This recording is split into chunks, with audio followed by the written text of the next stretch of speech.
How does the saying go? 87th time is a charm? I honestly, I've lost track at this point. What episode is this? I don't know, but I totally understand the reason why you drink so much. Because, the problems that you got to deal with is audio. I want a beer. I'll tell you that. Well, Episode 273. I can tell you that my audio is now coming through.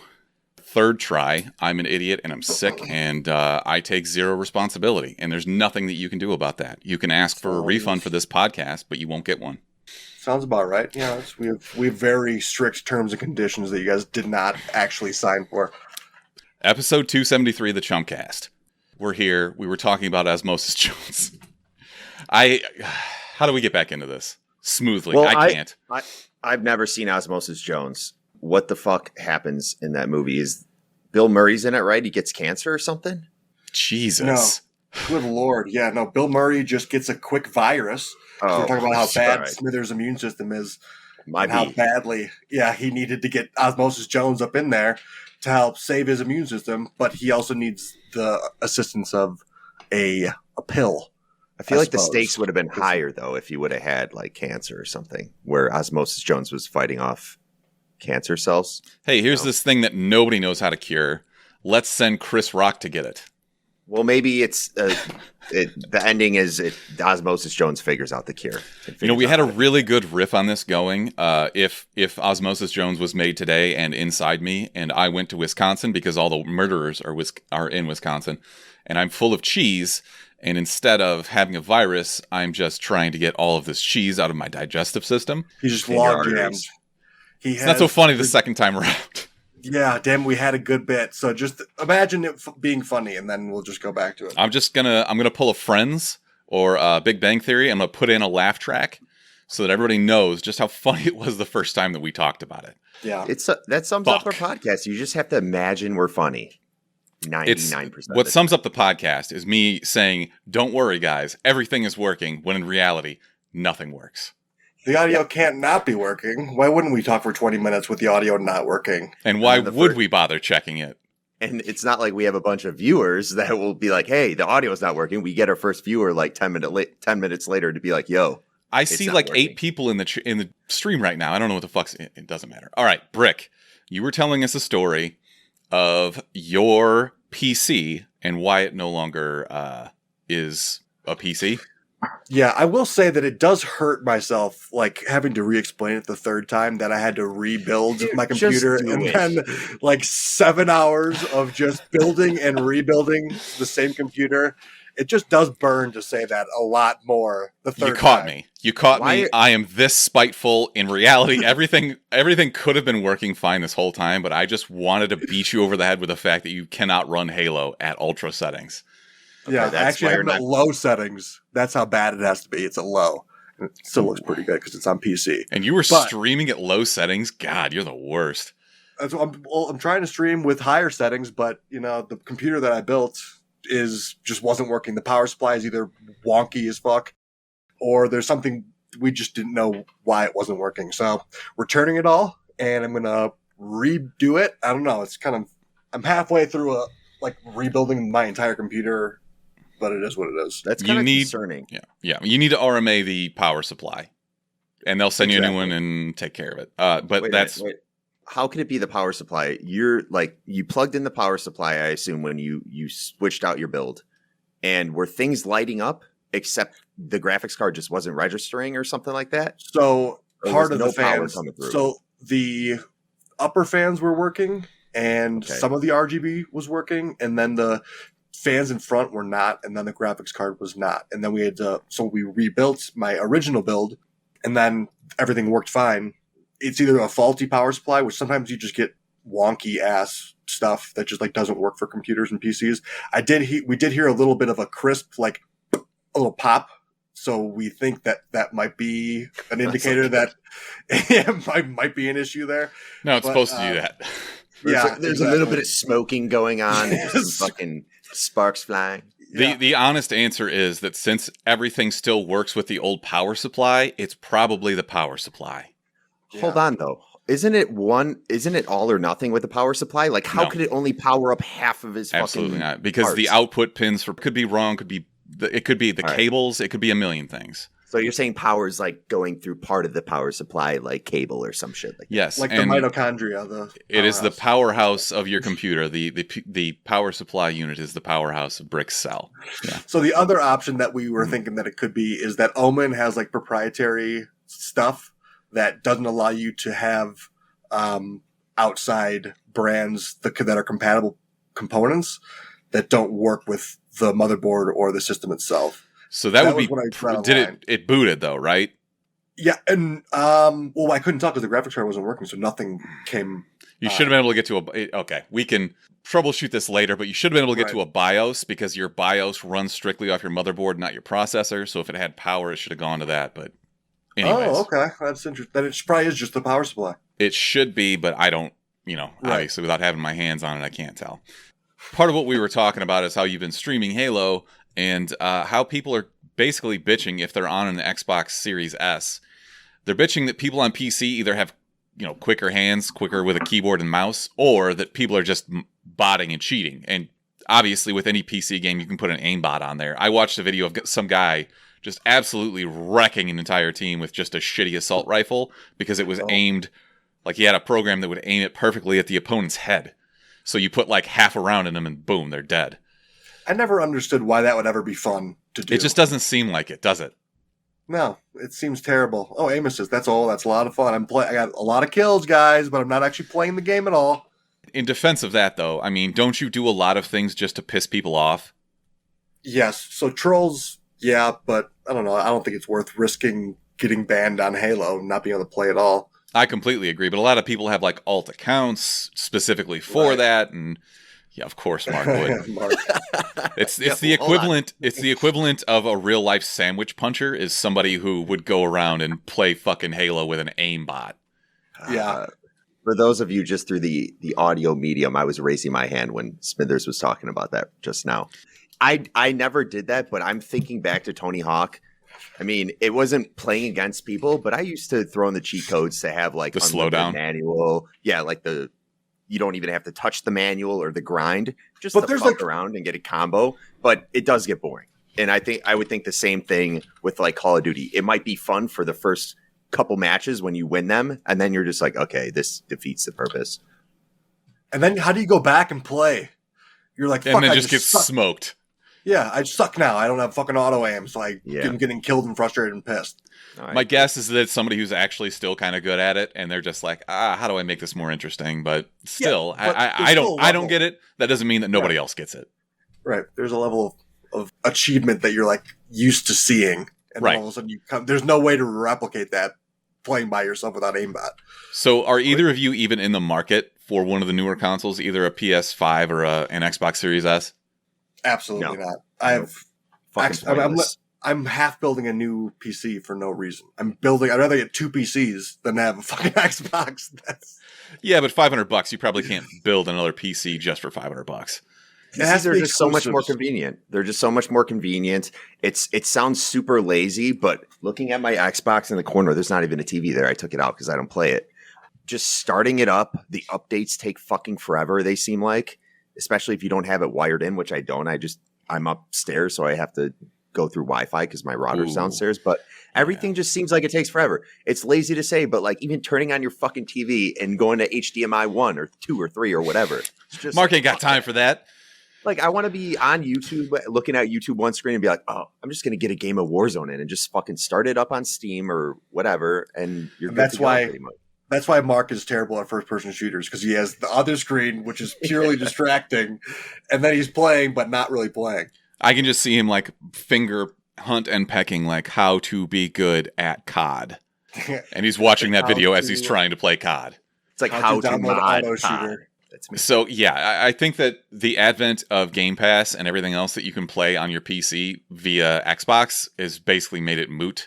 And add that to the fact that you can't even get one because everybody's scalping it. It's not worth it. And the only way, and we talked about this before, so I'm just summarizing so we don't belabor it even more. The only way that I'm going to buy another console is that if it's a PS5 where they have like a Spider-Man exclusive that I can't get anywhere else. Or a fucking Batman Xbox exclusive. But you can still play that on PC. Unless you just want the special edition Xbox, in which case it's like a collector's thing. It's all for aesthetics for me. Maybe it comes with a fucking little mini statue and some print art posters in the deluxe edition collector's box. Just paint your Xbox. Come on. Why? What's the reason you bought the Spider-Man PS4 or 5 or whatever it was? Well, because I was going to buy one anyways. So I went with the Spider-Man edition. I mean, it didn't cost more. It's a PS4 Pro. That's if I'm going to buy a PS4 Pro, I'm going to buy the Spider-Man one. Like that's not the reason why I would go buy the console though. That's the difference. I don't know. What if the next PlayStation comes out with a Spider-Man 2099? I would just go buy a PlayStation and paint it myself and engrave it. I don't need to paint it. That's the point. God, I'm good with my hands. That too. That ass. Keep laughing, Brick. See if I answer my phone next time you need help. You didn't answer the last time. What was the difference? I called you back, motherfucker. He probably called him, and then I called him again, and he didn't answer. You probably called him explaining how to like set up his computer, and you were on mute the whole time. So it's like, all right, that was pointless. Mark, anytime you want to take over producing this podcast, you are more than welcome. He goes on for a 20-minute rant about how to set it up. It's like Brick's like, "Yo, I can't just hear put you, the phone down." I can actually see Brick saying like, "Whatever, he's not there, but I'm not going to tell him." I would get asked a question, put the phone down, and forget you're on there. So, anyways, we were also talking about how scalpers are dickbags. And how some legislators are trying to introduce laws that would prohibit this. I don't really know how the fuck that works. But I have to think that eventually this has to go to Sony and Microsoft and say, like, you guys are losing profits because of scalpers. They've been trying to get rid of scalpers for years. That's like their biggest competition. Not even PlayStation versus Xbox. It's scalpers. It's the secondary market. It's GameStop. They've been doing digital downloads. You know, you can share basically your game library with somebody else, which immediately cuts all the game prices in half, basically takes out that resale value to begin with. Because what does GameStop give you for a game that just came out? $3. Exactly. Zilch. So they're just trying to get rid of that secondary market, and that is big for both. Everybody, all of them. Yeah, go ahead. I liked your explanation, Smithers, on initially when you think about scalpers, you're like, some people might be like, okay, well, they're still buying the console. It's a free market. Yeah, there's a free market. They're trying to resell it and make some more money. But if they're buying the console, what does it matter to PlayStation or Microsoft or whatever? But you gave a good explanation, but go ahead.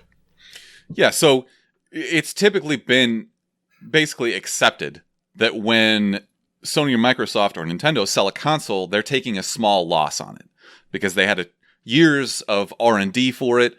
Actual production, getting that ramped up, building machines specifically that would build your consoles.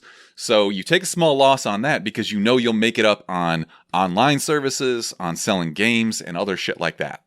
Accessories, faceplates with Spider-Man on them. And if for some reason some idiot buys 500 PlayStation 5s and they sit in a warehouse, nobody's buying those games.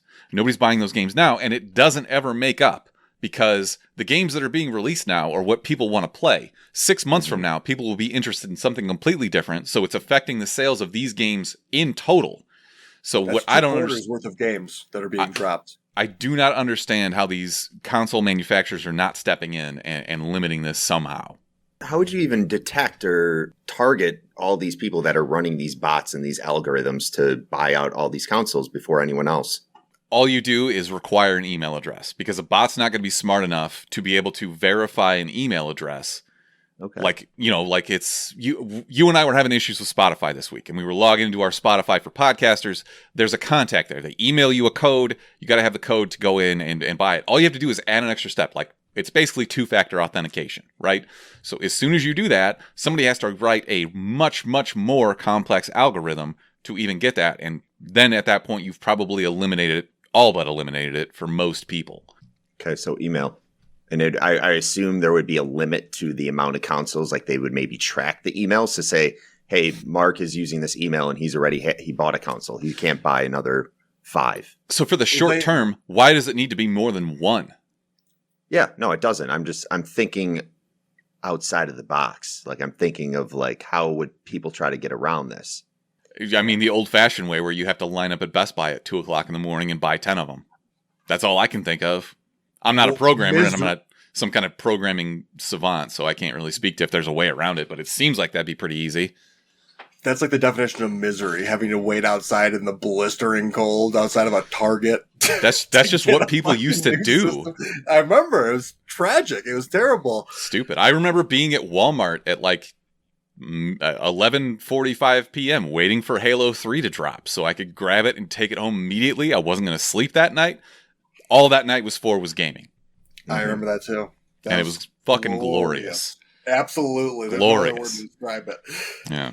Games are one thing because you want to be that person that has that game that your friends are coming over because you have it that night and you're prepared to fucking eat a shit ton of DiGiorno pizza and play it Mountain with all Dew your buddies all night in the basement. The thing I don't get are the people that like would wait in line for the new fucking iPod or the new fucking iPhone. I'm like, what's the point of that? Like, you could be, yeah, I got the new one, but it's so not what? like, yeah. So Exactly. My old iPod does the exact same thing as yours. To the point, I think the only purpose for ever waiting outside a retail store for hours to get something would be for a video game.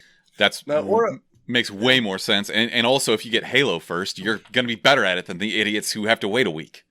Yep. Exactly. And well, this is like kind of it would have been a perfect segue into our game or our movie review, 8-Bit Christmas, because it's all about getting that game and then everyone coming over and just like playing Nintendo, which was the best system ever created. It's video games for the first time ever, but it is that experience, which they will explain later. But I want to very nostalgic. Last thing that we will repeat for the second time is that Mark and I will be at C2E2 in Chicago this upcoming weekend, assuming that I am not still sick at that point. If you're going, get your fucking booster shot. Get your vaccine. I don't want to get Omicron from going to a convention. It is weird. Mark, we were talking about this, how like C2E2 for us is basically bookending this.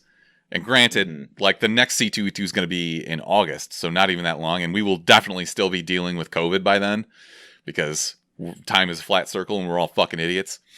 But I don't know. I'm excited and I'm nervous. I'm apprehensive. I don't know. How you feeling? I'm more so excited. It's weird because we don't really have big plans this year for this one.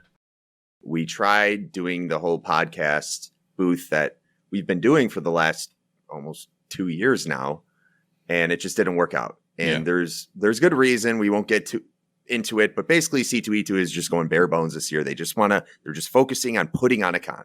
So we didn't push too hard this year. Hopefully next year something will happen. We have nothing going on, and I'm kind of excited for that. So we can just walk the floor, not feel like we have to be there all 3 days. We might just be there Saturday, maybe Friday. I'm interested to see like what merchants will be there and who pulled out and everything else and what the overall crowd is going to look like. So it's definitely a whole new world out there. But if you're coming, make sure you ping us on Instagram or something, and we'll try and meet up. Maybe you can have a beer with us. I don't think we'll be recording an episode while we're there because I don't want to lug all the equipment around, but we'll see. Yeah. Are you going to show are the kiddos going to come for a day? No chance. No way. I mean, too young for me at least, and also the whole pandemic thing. True. News to us. Boop. Gentlemen, trailers. We had some really intriguing talk, and it's all gone. Ignoring that, Brick, I'm going to ask you to go on a rant once again about why you will not go see Dog, starring Channing Tatum. And I saw Bill Burr in there, but you've pretty much echoed my effects exactly. I can't see movies about dogs because it's guaranteed to shed a tear.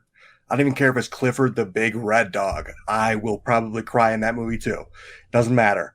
Me and my girl Khaleesi just go. It's like this movie specifically. It's just about a lone wolf army ranger who's like trying to prove his worth, and so he has to deliver this dog to a funeral of a very decorated war veteran. But the dog is literally like a beast of burden. That's the song in the trailer, Beast of Burden. So he's eating up the interior of his car. He's like tackling him. He's being annoying. He's running away. Dick. He's being a real piece of shit dog. But like, it's him and Channing Tatum going on this buddy road trip and how they bond and grow together and grow to love each other. And then there's going to be hijinks involved. I can't watch it. At some point, that dog will be in peril, and I will be a wreck, And that is why I will not watch that movie. If there's even a 1% chance that you're going to show me a dead dog, I'm out. Zero. Next question. The biggest difference with this one and Clifford, though, is Clifford, we're not going to be crying on Clifford's behalf because I assume Clifford is just going to be murdering people, just squashing them, stepping on cars. Stop it. No, I've had nightmares reliving your Clifford fan fiction. I've seen it in my head of the little girl that you described who loved Clifford too much, and now the scientist doctor has to shoot her in the face because Clifford has grown too strong. You fucking psychopath. I can see that. I've been seeing these TikToks of this guy doing like life in Hyrule when Link is like running around, the guy who has the nicest lawn in like all of Hyrule, and Link's coming around just fucking up all his bushes to get all these rupees and shit, and he's just like, no! And I could just see another remake of that where Clifford, the guy who owns the best lawn, and Clifford just comes and takes a big shit, and it's just, his entire lawn is just a piece of shit now, and he's like, no! He shits right into his in-ground swimming pool, and it just sloshes all over, gets into the basement in the house, and then he just vows revenge against that dog, and that comes down to him having to kill a little girl. I initially had hopes that this dog movie with Channing Tatum would have like the uplifting ending with the dogs like Homeward Bound. With Channing Tatum, you always know it's going to end tragically if he takes on a serious role, and this is for sure a serious role that he's doing. Because in other movies, I mean, it's never a dog. It's always a female character. And they always fall in love. But then he either has to break up because she has amnesia or she dies or something.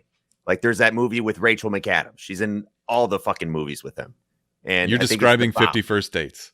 Yes. 50 No, that was The Notebook, and that was Ryan Gosling. Well, anyways, they were engaged. They got in this car accident. He goes to the hospital. She's like, oh, you're my doctor? And he's like, no, we were in love for years. And now you forgot me. And he has to like watch her move on because she has no idea who the fuck this guy is. So we just know it's going to be a tragic ending with this dog movie. So yeah, I'm not looking forward to watching this at all. What reason do you think Channing Tatum, or the writers more specifically, will find a reason for him to just not be wearing a shirt at all? You know what? I was looking at him the other day and I'm like, dude, if he put on an extra, like his neck is so thick, he's got like that John Wayne neck.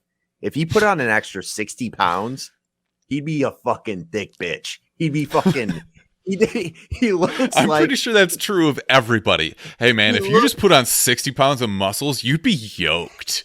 No, if there's a yoked dude with like skinny wrists and forearms and a little neck, I'm like, all right, this doesn't fit you. You know, he's got that thick ass fucking Wayne neck where it's like he would look good being jacked. Is what I'm saying. This was a random Mark thought that he was doing nothing, and that just like popped in his head, and he's like, you know what, Channing Tatum body, and just Google Channing Tatum neck. He actually looks a little bit too skinny for the size of his neck. I have a hot take on that. I think it's an optical illusion because he has those tiny ears. And I think that they sit so low on his head that they, like, in comparison to his neck, they make his neck look bigger. Okay. You know what? I have tiny ears, and my neck looks huge as well. Maybe I just have a giant neck. Maybe it's a pattern. So anyways, we're not going to see Dog. That's the point of all this. That's why you came. Yep. We got there eventually. All right, Mark, Peacemaker. This, you were describing yesterday in a completely unrelated conversation that you're excited for this because there won't be the, actually people out there, right? Because this isn't a super mainstream character. Yeah, with the mainstream superheroes, we always have those gatekeepers of the community that are like, oh, well, you like this character? Well, obviously not, because you didn't know that this happened in this issue of this comic book. With Peacemaker, there's got to be very few people that can actually go back to the lore of Peacemaker and kind of be like, I got you. So I'm looking forward to this because, yes, it's a character the majority of us have no knowledge of and don't really know the origins. So it's nice to see like a fresh take and see what James Gunn is going to do. Plus, Eagly, you can't go wrong with the Eagle is going to be the hero of this show, the true hero. Absolutely. Mm-hmm. You can't house trade an Eagle, not without stealing its soul. I can't fucking wait. I think John Cena actually has great comedic chops. He's very dry, deadpan, as this character specifically, and it just it hits for me. I don't know what it is. I like his character. I like Eagly, the whole premise there. I was just goofy smiling this whole time. What do you think of his ragtag crew? What's the big fat guy's name? He's a really funny comedian. I follow him on Twitter. I've seen him do stand-up a bunch. I'm excited for him. It seems like they're just going to shit on him constantly, which I am totally here for. Because, the dynamic is like, hey, this guy could just flip and murder us at any time, but we're just going to mercilessly mock him. Yes, and he does play that psycho character well. I'm looking up who you were talking about. I think Danielle Brooks is going to bring a lot of the levity to this, too. She was from Orange is the New Black. Mm-hmm. She's pretty funny. She's been in a lot more things lately. His name is Steve Age. Steve Agee. He was in Guardians of the Galaxy. Yeah, he was also in New Girl. Outside Dave. He was like he's the homeless dude guy outside. Yeah, he's great. He's a funny comedian. If you get a chance to see him, I hope that this is sort of an Inspector Gadget type thing where John Cena's always fucking it up, and then the Eagle just comes in and has to save the day. Do you think him and his dad are going to get into a fight at the end? The T-1000? Yeah, they'll definitely be beating the shit out of each other at some point. Dude, his hair is a little bit much. And that's how he actually styles his hair in real life. Oh, you going to tell him to do it otherwise? No, I mean, I'm not going to have any hair when I'm at his age, but still, it's a little outrageous. Just a little bit. You get some hair plugs. We'll get you a wig. All right. The Costanza wig. It's just confidence oozing. All right. Last trailer, and this kind of came out last minute. I'm glad that it did. This was I feel like this dropped at like midnight on Saturday for some reason, and then everybody just started sharing it. But it's Across the Spider-Verse. So the follow-up to Into the Spider-Verse, the second installment of the Miles Morales story. Gwen Stacy is back for some reason. Miles openly says, I didn't think I'd ever see you again. And then they are off to the races, and we get Miguel O'Hara, a.k.a. Spider-Man 2099, voiced by Oscar Isaac. What do you need other than to see this animation and new stuff that you hadn't been seeing before? This is everything that I want. You literally don't have to show me anything else from this, and I will buy a ticket right now. Same. That's all you need. I appreciate that we had this big first look less than a year out. I hate when it's like a year and a half out. Like if this trailer dropped 6 months ago, I would have been like, all right, dude, we still got a long way to go. It was a long trailer. Yeah, no, this one, it's coming out October 7th, 2022. So we're not too far away. And then part 2 is going to supposedly come out sometime in 2023. So we're not going to have that long to wait for that one either. Watching this. I couldn't hear anything you said after 2023 because it just broke my brain to think that we're not that far from 2023. Yeah. So I've just been having an existential crisis. Okay, let's just keep going with some news then. There are some reports now coming out of Bloomberg, so not just some bullshit video game website, but Sony is planning to launch what is currently titled Spartacus, which would be a Game Pass rival. So, Brick, I know you have Game Pass from Xbox, and as do I. Being able to have it on your PC, I don't even use it on my Xbox. I have a Xbox One, but we're not going to have these consoles. So, if you're not going to buy a PS5, this doesn't really seem like it's a direct competitor. Right. And the problem with Game Pass was it took them about a year, maybe 2, to actually get some titles on there that you'd actually want to play. I mean, they had like Gears of War came out. That was like their big launch that they had it with. But now finally, like Halo's coming out, I guess Halo's coming out tomorrow, 2 days. But like you're getting titles and stuff like these that you want to be playing. I don't know if PlayStation's going to have, they should have a couple of, AAA title launches with it. But at the same time, it's hard to coordinate that with subscription services because, I don't know, it just seemed like Xbox was buying up a lot of different developers a few years ago to like be able to launch something as successful as, I guess, the Game Pass. I don't know because, like you said too, it's not compatible with PC at this point. So that's what makes Xbox also good is because they have that Microsoft connection where you can easily be playing crossplay with PC and Xbox players. Right. There's no PlayStation operating system. Exactly. I think maybe the target audience for this has to be younger kids who haven't played some of the classics, right? Because if you think about what Sony actually owns, You look at like God of War, Uncharted, Last of Us, some of those games. So, and people our age who are, spend a good amount of time gaming have already played that stuff. So exactly. I would not subscribe to this if that's what I was getting. I don't really know what this will entail, but I'm always curious about that because the games that came out when we were younger were so much simpler. So it's like we didn't really have that next level of like all this open world, Witcher 3 type, super deep dives into all these open worlds, Grand Theft Auto 5, stuff like that. We had like earlier on. I'm the Lion King. How, do those really even hold up nowadays? You know what I'm saying? Like, is it even worth? I doubt it. I mean, a lot of people play it for the nostalgia. I've got a Super Nintendo laying around. I've played through Super Mario World. I remember when Erica was in the hospital recovering from giving birth to Max. That's just what I did, as I played through Super Mario World on the Switch. Sure. So, I guess maybe, but not to an extent that you would launch a business around it. Exactly. Okay. And there's no way we're going to get like remastered games either, because that would have to come through the game studios, and I would assume the game studios aren't going out of their way to tend to this new subscription service that Sony's putting out. Sony could probably pay them to do something like that, but I don't know that they would unless there was like extreme demand. Or maybe do you think that a newer game coming out, they're going to say exclusively under our Spartacus or whatever?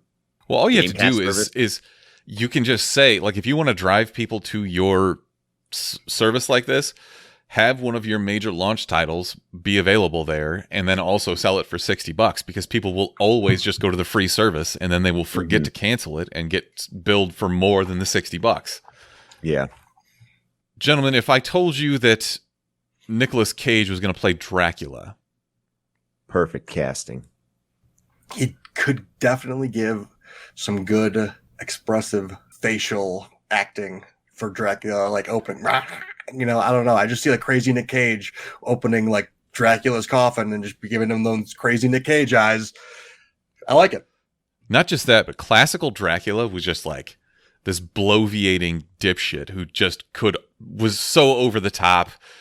This is perfect casting. Nic Cage was born to play classical Dracula. So what I'm talking about is a movie called Renfield. It's going to be set in the current day, and Nic Cage, who will not be the main character, but will be a major player, he will play Dracula. Nicholas Hoult, who was Beast in the newer X-Men movies, Nicholas Hoult. Yeah. He's got the face. He's the guy with the face.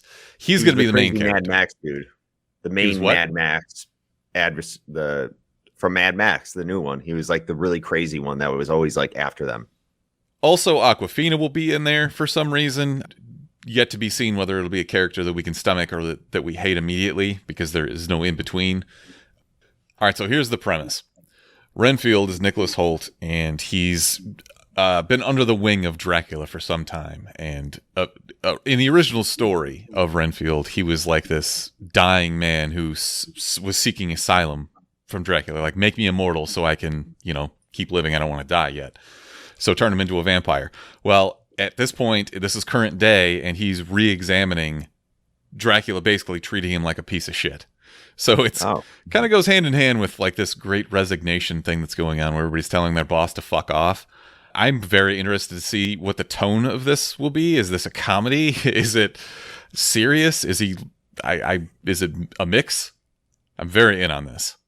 This is going to decide who's going to be the better vampire. Is it going to be Leto and Morbius, or is it going to be Nicolas Cage? I mean, I think I know your answer. Cage, that's not even close. Leto, right? Okay. All right. Nicolas Cage also had experience, because didn't he play some vampire dude in Vampire Kiss? Didn't he have a movie called that? I don't know about Vampire Kiss, but I guarantee you that at some point Nic Cage has played a vampire. Yeah, I feel like he is definitely a good casting for this. He's got the good range in his mouth, like when he screams and everything. He's going to definitely have a very good bite. Is he one of the actors like Keanu, where you go back to the Civil War photos and you can find guys who look exactly like him and you just assume that they're vampires? I hope not. Nic Cage might actually be immortal. There can only be one Nicolas Cage. Maybe there's been one, though, for centuries. Who knows? That's what I'm saying. Okay, last bit of news here. Apparently, they're going to keep expanding this Tom Holland Spider-Man universe with Sony, including having the Marvel license, because Sony bigwig Amy Pascal came out and said that, this is a direct quote, "This is not the last movie that we're going to make with Marvel. It's not the last Spider-Man movie. We're getting ready to make the next movie with Tom Holland, blah, blah, blah. We're thinking of this as 3 films, and now we're going to go on to the next 3. So they're planning to keep this going long term. But 3 more of these movies, and Tom Holland will be like 40, so probably not him anymore.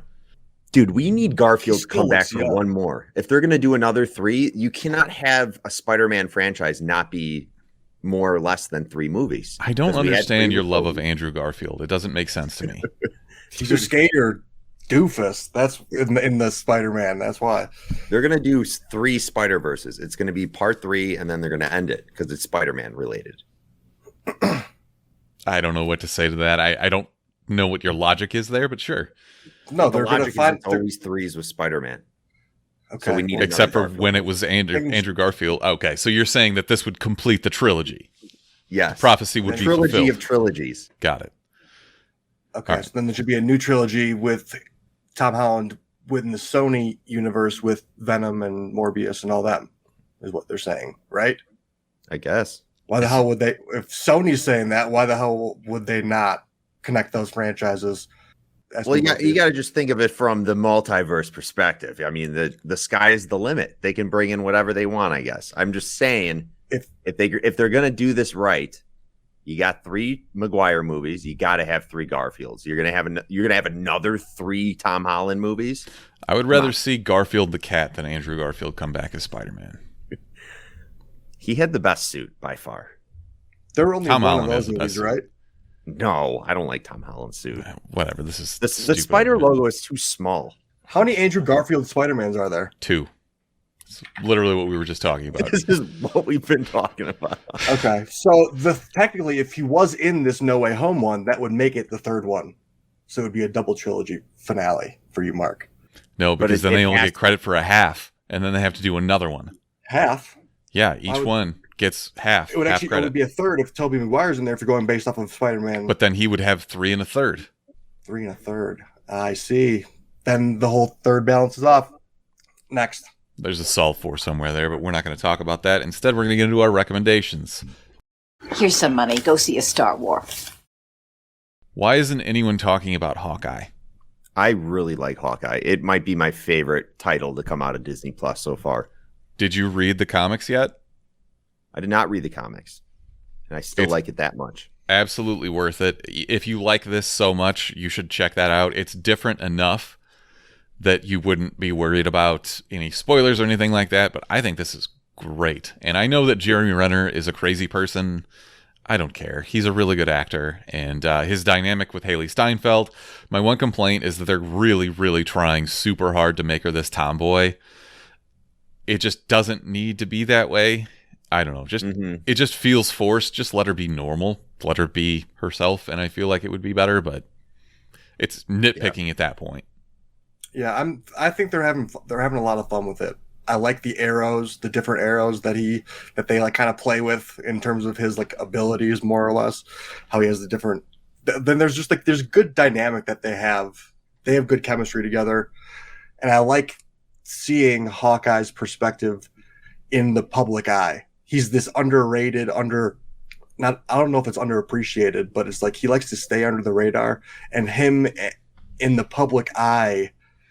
And how he kind of, just kind of his relationship with the public. I like how they have that dichotomy that they're playing there. And it's just interesting because everyone else is like, oh, it's Thor, oh my God. Or it's, Steve Rogers, or, like they have this public opinion that they're gods. Then there's just like, there's Hawkeye, who's just a regular dude with a bow and arrow. And people are like, eh.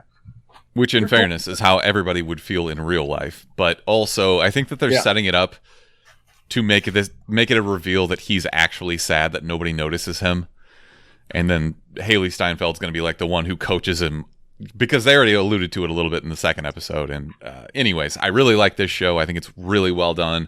It's perfect for the holidays. I've been watching so much Christmas shit lately, and this fits that mold perfectly. It's one of my favorite parts is the Christmas vibe this has, because it's in New York, and that's true. GOAT movies that take place in America are always in New York City in Christmas time. the greatest movies, like Christmas movies in You're general. only thinking of Home Alone. No, I'm thinking of Muppets Take Manhattan. How great would it be if the Muppets just showed up in this series? Like at the last ending, maybe like an ending credit scene. Disney owns it all, so they could do it. That would be fucking amazing. It would be actually amazing if they did that as like an end credit scene where Hawkeye is back at like Broadway again. And he's like, oh, fuck, I have to do another Broadway show again. Like Steve Rogers musical was brutal in the first place. He's just sitting there watching the Muppets, just loving it. I know that Happy Time Murders was a huge failure, but I want somebody to try it again. And I want somebody who can actually write comedy to try it, where it's like an adult R-rated Muppets. Because it was such a good idea, they just completely failed by throwing shitty Melissa McCarthy and a bad script at it. But I digress. So Team America World Police, but noir. Correct. Yes. Murder noir. Okay. Who wants to go next? Who's got something for him? So I just watched with Kelly the movie King Richard. It's on HBO Max. It's about Richard Williams, who is the father of Serena and Venus Williams, and kind of big influences in their lives, and got them into tennis and making them prodigies, and where that led them, kind of, you know, the steps they took to get to where they were, and how Richard Williams impacted their lives, and kind of how he brought them up. I never was into tennis. I'll be very transparent and say that after watching this, I'm still not into tennis. Like, I will not go and start watching tennis matches. But this movie did a really good job at giving us background on Serena and Venus Williams and their family, and why they are the greats of tennis.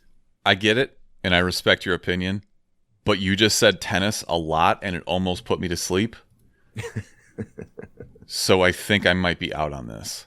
No, it is a really good movie. Dude, I was in the same boat. Kelly saw it on HBO Max. It just dropped. Will Smith is the father. I didn't mention that. Yeah, I was going to say, you didn't even mention like it has huge star power. Yeah, I don't know because Serena and Venus, I mean, the movie starts when they're like maybe 8 years old, and then it ends when Venus, it primarily focuses on Venus. It ends when she was 15 or 14, and she was in one of those big tournaments. I don't know if it was Wimbledon or whatever, the Grand Slam. She was basically up against the number one. Dude, you're talking tennis again, and I'm nodding off. The main focus is on Will Smith, and he does a good job. His performance is really good. I was gonna watch that movie, but then I did not want to invest 2 hours and 30 minutes at the moment. But I did want to watch that. 2.5 hours. Woof. It's 2 hours and 24 minutes, actually. So still. What's his name is in it too? John Bernthal. This is probably one of the biggest ranged roles I've seen him take on. Like, he's always kind of got that like either Italian type badass role where he's got like an accent and he's from like the inner city. His character in this, he's like one of the greatest tennis coaches, but he's just this guy from Florida, kind of goofy, but I thought you were going to say a dirtbag. No, he's not a dirtbag at all. I liked him in Ford vs. nice Ferrari, dude. But I get what you mean. Like, he's usually pretty typecast. Yeah, he's a nice dude in this, which is weird to see, but he's good. Right. He has a good menacing like look. He has a very good confused like. Am I going to fuck you up? Like, yeah. I'm sad that nobody will see the video of this. All right, Brick, you got a recommendation? I have two. So I've been watching Super Crooks which is like an anime on Netflix about super villains, more or less. Johnny Bolt is basically it's kind of a cool. It's based off a comic series, I imagine, and it's interesting because it takes perspective of the villain itself, and it just got an awesome intro song. I like it. It's entertaining. I've been watching it. Is it something you have to follow super closely, or can you use it as background? Background. I've been doing it while I'm working, and it's just like cool. That's what I was getting at. Because they do villains, or they do like they have this league of heroes, and all the heroes are drawn in a way where they're like, yeah, like they look like Captain America, but they kind of have an evil drawing, the way they're drawn, they look like more evil than the actual crooks themselves. I gotcha. So it's like, I don't know, I think that's pretty cool, the way that they just kind of like draw it out. Like this one guy, he's called the Gladiator, and he looks like Captain America, but he has like white eyes, so he looks like he's like a psycho. It looks kind of creepy. So that's interesting. The other thing I have is Always Sunny in Philadelphia came out with the 15th season, and the first episode I watched, it's exactly what you want from Always Sunny. Everything, great payoff at the very end. It's Always Sunny is out for a 15th season, and I'm here for it. With that premiere, it is officially the longest running live action sitcom of all time. Yep. This little dumb show that started on FX that just turned into this ridiculous cult following. It's incredible. I mean, I'm so impressed and happy that they're still doing it at the same time. And now they're all doing more stuff, which is even better. It's Seinfeld on crack. Yeah. Because all their stories always intertwine. And this newest one is all the political things that happened in 2020. Some of the gangs involved on accident. Of course. It's just like perfect. It's just like perfect. It's great. Oh, and fucking Halo. Halo's amazing. I love Halo. Halo. Halo. If you say it one more time, I think that's a haiku. But yep. All right. One other. I'm caught up on Succession. I'm like halfway into the newest episode that aired last night. But I just finished before recording it. I hate all of these people, and if the show doesn't end with all of them dead, then I'm going to be really upset. Did you get through the meeting with Kieran Culkin? No. I'm like 10 minutes in, so no. I'll get to it. Oh my god! I'm at the part where Shiv called him ricotta dick for some reason. The only reason I watched this show is to get their just ridiculously stupid insults. Why don't you go get your library card and fuck off? Yeah, that's my favorite one. That's so good. This past episode was one of the best performances by Kieran Culkin. Dude, this guy needs what would he get, an Emmy? This would be an Emmy, yeah. Supporting actor, probably. It's if you actually watch him just embody this character, and it seems like this is how he is in real life, and I know it's not, but he plays you know this that? role. I don't know. He plays this fucking role so good. He's just so, dude. He always has a smart remark. It's fucking perfect for him. It's amazing. It is, but now he's like Joffrey. I'll never be able to see him play anything else because he'll just be like this fucking guy. He's literally ruining his career with this incredible performance. How great was the episode before that? Wasn't one of my favorites where it was Kendall Roy's birthday party, but oh god, Greg and Tom, the shit going on with Greg and Tom was fucking classic. Classic Tom just shitting on Greg for thinking he was gonna get with that the secretary or whatever you want to call it, Kendall. Oh my god, that's the best relationship in the whole show is Tom and Greg. They're such a weird work dynamic. It's just so it's funny and awkward and weird. I know that we're never going to do this draft, but between the three of us, we should just draft a death match of Succession characters. I'm down to do that. We should do that and then just post it to Instagram just for the hell of it. Who is your most hateable character in Succession? I think it's got to be Kieran Culkin. Whoa. Is it? Yeah, it has to be. Most hateable. I mean, he's a smart ass, but he's also kissing his dad's ass the entire time. Yeah, I mean, he hasn't necessarily done anything to where it's like, whoa, dude. Like, I would think the actions that Siobhan has taken and Kendall Roy make them more shitty people than. Look, man, you're asking a subjective question. Yeah. It's who do you hate the most? I mean, it should obviously be Logan. Yeah. It should be, yeah. Should be, but we're just like, whatever. He's a dirty old racist. Yeah. Colin's like, I'm running for president because I feel like I can. You're talking about Connor, yeah. That's right. Yeah, he's just the most entitled, and he's like, but he's just a nobody. Yeah, exactly. What he thinks he's somebody, but he's not anybody, and he's annoying too. All of them suck ass. I don't remember how we got here, but let's let's move on.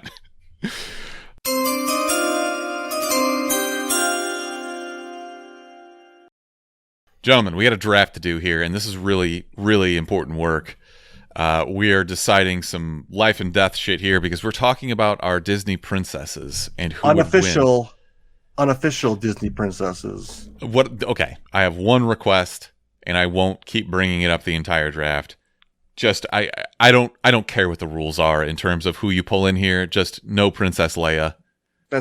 She's out. She's not. Unofficial Disney princess is like part of that Disney animated.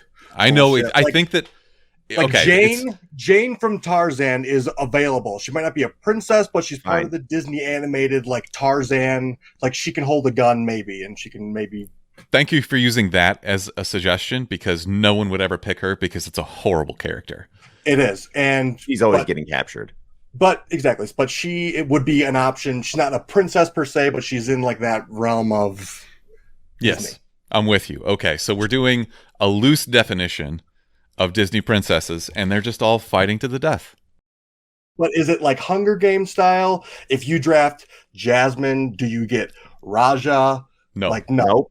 Nope. Like nope. no. You get no sidekicks. Those are Raya. separate characters. So Raya doesn't get the dragon, obviously, even though she summons it with herself. Sure. Okay. She does not get the dragon. No dragons. No. No sidekicks. No sidekicks. No flying carpets. Sebastian. None of that shit. Okay. All right. And it's like Hunger Games style where you have to you're dropped in this zone and you got to get last person alive wins. Sure. Last team. Final thing to address. If the princess has powers, some of them do, some of them don't. That princess can obviously use those powers. We're not taking away any sort of powers from the princess. Correct. Now that we're set on what this is going to be, do we want to do a quick update on where we stand? Because we're getting close to the end here. You guys are one away from completing the 5 wins. So Brick won last week then. Brick won last Huzzah. Week. You have one steal left. Mark has a steal. Currently, Brick and I are both out of steals. We have 4 wins each. Remember, this is a competition to get to 5. First one there designates the other 2 to watch a shitty movie. Brick, since you won the last one, you get to pick the order this time around. This one's tough, actually. I think I'm going to go Mark, Smithers, myself. No. That's fine. Yeah, Smithers. No. Mark, Smithers, myself. Go ahead. All right. Mark, you're fucking up because you're in last place currently. So go ahead. Most powerful princess that would just instantly probably kill everyone is Elsa. Ice powers. She'd fucking shoot an icicle through your head. She's unofficial. She's not an official one, but she technically still is a princess, but she's so popular, makes so much money with that franchise that they never put her in the princess category. Elsa. I think that she can't control her powers well enough to be able to try and kill somebody with them. She can make like a big ice golem or whatever, but we're not that's not her killing it. That's the big ice golem killing her. Okay, then you can try to attack her and she'll just put up an ice force field around her. She won't attack you, but she'll defend herself. Yes. Go ahead. I'm going to go with Moana because she controls the goddamn oceans. Okay, that means we would have to be near an ocean. Yeah, so you mean like on an island similar to Hunger Games style? Well, we could be inwards towards land. I mean, it's not like you can be fucking... Mark, you ever seen a tsunami?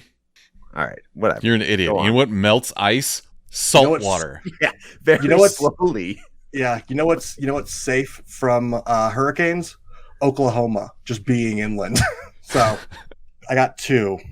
I think I'm going to go with Raya because she is a bamf in general, and she has that daggered sword. And then I'm going to go Mulan because she is also confirmed Disney princess, and she's just a badass in general. She's a known warrior, knows how to actually fight. None of the other princesses know how to fight. Like, there's a warrior mentality, and that's motherfucking Mulan.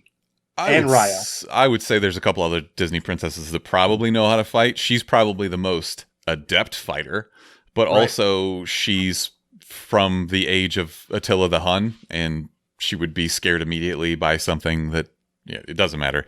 It's a shitty pick, and you're an idiot. All right, I'm going to pick the only actual apex predator on this list, and that's Nala the goddamn lion. I was gonna do that. I was gonna be my last pick because yeah. Mulan could take out a lion. I have no problem. She has a bow and arrow. Donk. Dead. No, dude. No. Yeah. She can hunt big game. I guarantee she doesn't know how. She was never taught how to hunt big game. She grew up in the Asian steppe, not in Africa. She's not on the African plains. It doesn't Dude, matter. I love that pick so much. I'm stealing it. I knew you were going to. Brick, this is why you fucked it up. Because if you would have picked me to go first, I would have picked Elsa. He would have stolen that. Now he's going to fucking win this draft because you suck. That's exactly what I was thinking, Smithers. I was like, I hope I don't go first. It doesn't matter because I will take Merida, the archer who would just snipe Elsa from a mile away. I get one pick. I'm going to take Rapunzel. Good pick. Healing powers. Nothing more to say. She couldn't get out of a tower. She can use her hair to heal. She can also use her tears, supposedly. At the end of Tangled, she was crying and she fucking healed herself. Take out the healer first. Yeah, that's true. Always take out the healer first. That's everybody knows that, right, Rick? Mm-hmm. Yeah, absolutely. This is why Mark is so bad at gaming. But the one thing I was going to pick her, I will just say this is the one argument for Mark. High ground. You always win with high ground. But is there a tower on this island? I guess there's like higher elevation or trees. My third pick is Pocahontas. Damn, that was mine. She is the only true, like, real survivor out there. And I feel like in terms of stealth and being able to get around and knowing how to live off the land and being overall badass, that she is the actual most badass. Shout out Pocahontas. My final two picks. And I'm not too confident moving forward about some of these picks that are available. Great. Thanks for letting us know. The rest of the ones available are pretty shitty. I'm going to be honest. You just got to be creative. I'm going to go Fiona from Shrek because she's actually an ogre and she literally fucked up a lot of all of Robin Hood's men. Just like, no problem, easily. All right, you got one more then. I got one more than Disney princesses. Let's see what we can fucking come up with. I think I'm gonna go with God. Just pick Jane Porter, dude. Just do it. Just say something. So I'm torn between either Snow White or Aurora. I don't care. Just pick one. You clearly don't have a good argument for either, so just pick one. Aurora. Thank you. She's Sleeping Beauty only because she can go to sleep. She can pretend that she's dead. Everyone will just bypass her, and then she'll wake up and be like, oh, yeah, I'm still alive here. Everyone else is dead. Peace. Merry Christmas. I mean, you could do that, or you could make the logical pick, which is the one who tricked the literal devil. I will take Megara from Hercules, Meg, if you will. She's very cunning and coy. She's willing to make a sacrifice. She's a smartass. You got to have the wild card. You got to have the morale booster who's shitting on your opponent the whole time. It's a layup. Mark? It's gonna be. I'm gonna go with Kidda from Atlantis and the Lost Empire. That movie sucked. The movie did suck, but she's badass. We probably fucked this up royally, anyways. Brick, I'm still gonna be mad at you all week because you just let Mark back into this. You're welcome, Mark. You owe him a steak dinner because he was gonna massively botch this draft if he couldn't steal better picks than his. I was really close to wanting to pick Anastasia. I just felt like I was going to get a lot of backlash on the post because people are going to be like, "Oh, she's not a Disney character," but technically Fox was acquired by Disney, so yes. So I can't change my. No, you're not changing your picks. You're done, dude. It's over. We gave you plenty of time to think about it while you were stumbling over your words. I should just go with that fucking gypsy Esmeralda. Whatever. Just like that weird street knowledge. It doesn't matter either the whole time. Honestly, Belle isn't like a bad pick. She's really intelligent. She reads a lot of books. She tamed a literal beast. I was thinking more like Snow White, maybe. Just being able to talk to animals. If you can convince the animals, like the rabbits, to just gang up on somebody and just gnaw and kill. Let's move on, shall we?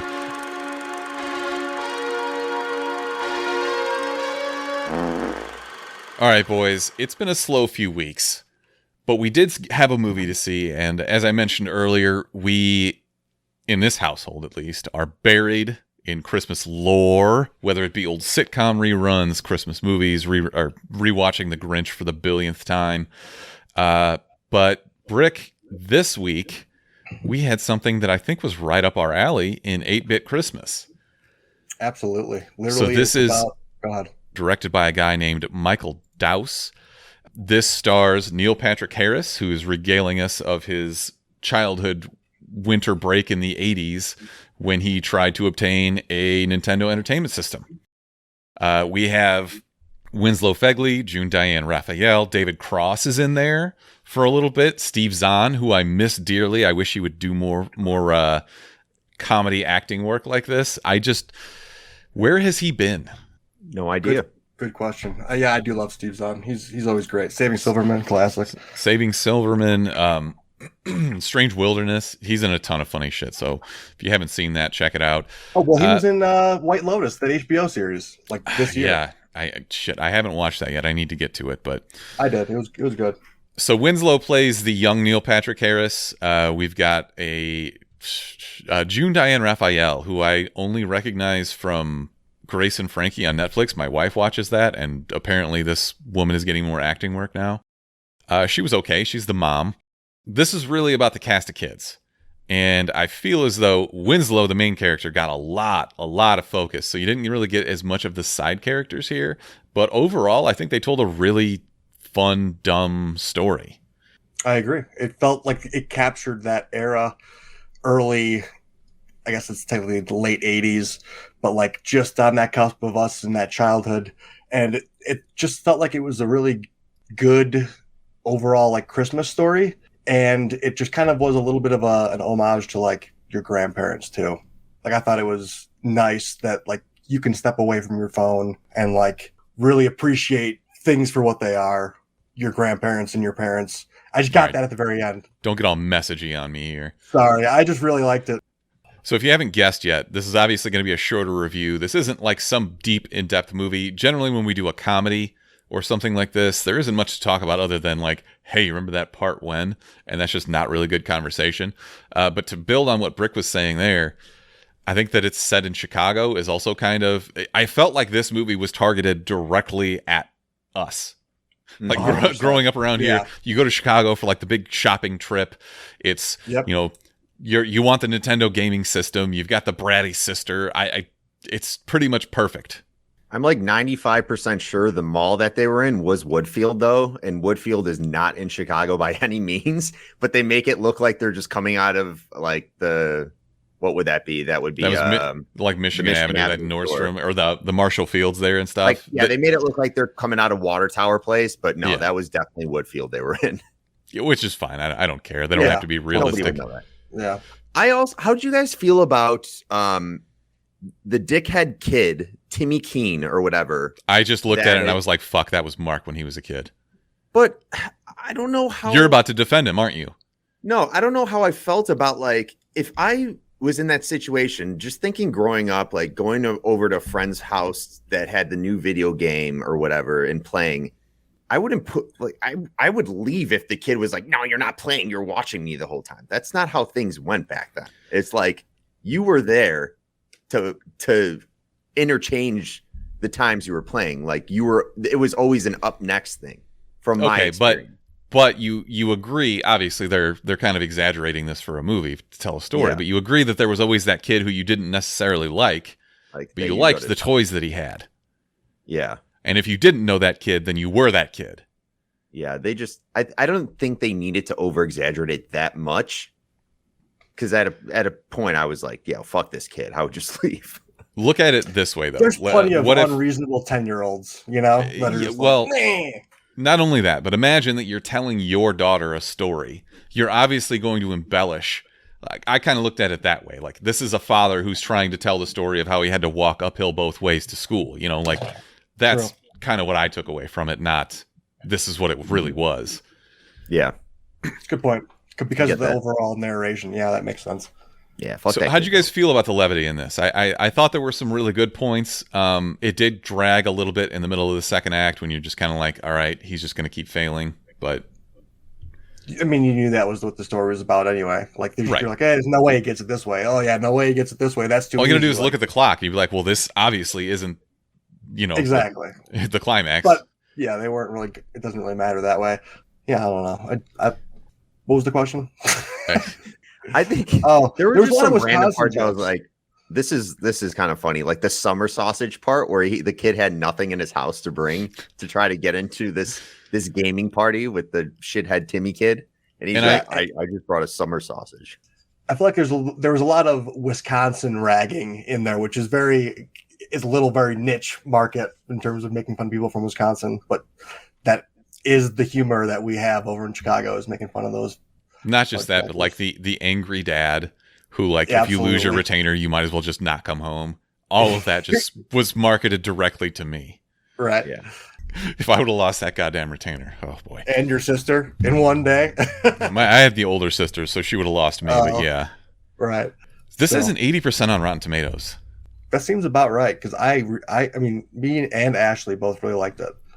I think this is something you can watch with the family if you're bored at home on Christmas and, you know, football's over or whatever. In Chicago. Yeah. You can watch this with your parents. They'll get it. Maybe it'll be nostalgic for them. Yeah, I think that this is really well done for a straight to streaming movie that I didn't have to pay for. I'm glad I sat down and watched it. So for me, it's absolutely a see it.